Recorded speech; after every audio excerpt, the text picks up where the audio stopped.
All right, let's jump right in. When most of us think about the book of Genesis, we picture this single, straightforward story. But what if I told you there's a massive 600-year mystery hidden right in its pages? Today, we're diving into Genesis chapter 5, that bridge from Adam to Noah. And we're going to uncover how two ancient traditions tell two totally different stories about time. So, at first glance, this chapter looks pretty simple, right? It's a genealogy, basically a family tree. It just lists one patriarch after another, tells you who their kid was and how long they lived. It feels like a really clear, clean historical record. So that leads to the big question. If you add up all those years, how much time actually passed between Adam and the Great Flood? You'd think that'd be easy, just a little bit of math. But, as you're about to see, it's not simple at all. And boom, here it is. Depending on which Bible you're reading, the answer is completely different. The King James Version gives you about 1,656 years from Adam to the flood, but the ancient Ethiopian Orthodox Bible, it says it was more like 2,262 years. That's a gap of almost 600 years. So, where did they go? This massive difference didn't come from just one little typo. Nope, it was built up, piece by piece, generation by generation, and it's all hidden in the details of each patriarch's life. The whole mystery really boils down to one single detail that gets repeated over and over. How old was each father when he had his first son?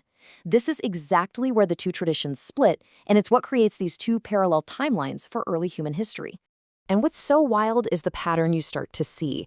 I mean, look at Adam. In the King James Version, he has Seth at age 130, but in the Ethiopian tradition, he's 230.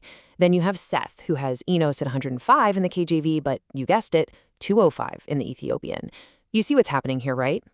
For a bunch of these early generations, the Ethiopian text adds exactly 100 years to the age of fatherhood.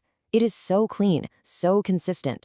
And when you add it all up, that's how you get that massive 600-year gap.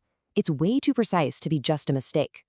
But here's the twist. Just when you think you've cracked the code, the pattern breaks. And honestly, this is what makes it even more fascinating, because it proves something very deliberate was going on. This was no copy and paste error. Okay, check this out. We get down to Jared, and suddenly the age is identical in both versions, 162. Same thing for Methuselah, 187.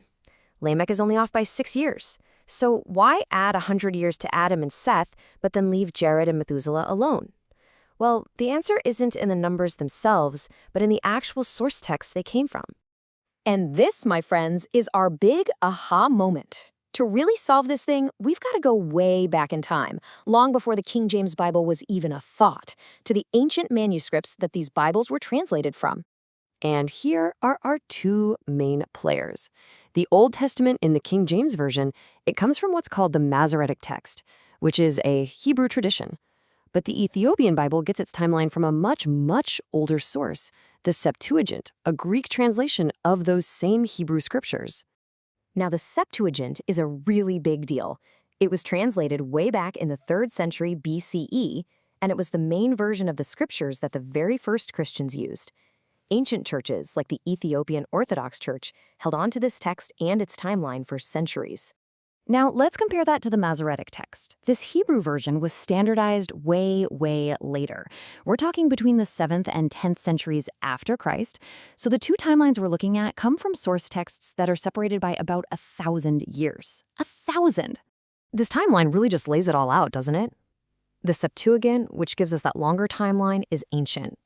The Masoretic Text, the source for the shorter timeline, comes from a much later period of standardization. This means the 600-year difference isn't some modern debate. It's an ancient one, rooted in two completely different textual traditions. Okay, so we know where the different numbers came from, but what does it all mean? Why does a 600-year difference actually matter to the story the Bible is trying to tell? I mean, when you see the total time from Adam to the flood laid out like this, the difference is just huge. This isn't some minor detail for scholars to argue about.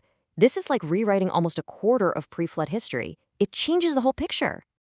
So let's talk about that impact on the story. This isn't just about playing with numbers. It completely changes the lead-up to one of the most famous events in the entire Bible, the Great Flood. Get this. In the King James Version's shorter timeline, Methuselah lives for 969 years and dies in the exact same year the flood starts. How dramatic is that? It makes it feel like this tight, perfectly timed sequence of events. But in the longer timeline from the Septuagint, that whole dramatic ending is just gone. The extra centuries mean that Methuselah dies long before the flood ever happens. It creates a totally different historical map of the world before Noah even built the ark. Now, scholars have a few theories about why these changes might have been made on purpose. Some think the Septuagint's longer timeline, with men having kids a bit later, just felt more, natural. Others argue the Masoretic tradition might have squeezed the timeline for its own theological reasons. But what's really clear is that both traditions carefully, meticulously preserve the numbers they believed were the right ones. And that's really the bottom line here. These differences aren't just little scribal errors that added up over time. They are fundamental, structural changes that give us two very different timelines for the dawn of human history, according to the Bible. And that kind of leaves us with a really fascinating question to think about. What's the value in having a deep, ancient history versus one that feels more compressed, maybe more direct? Why would one culture want to see its origins stretching back over 2,200 years, while another prefers a story that's only 1,600 years long? It's really a question about how we choose to tell our own stories.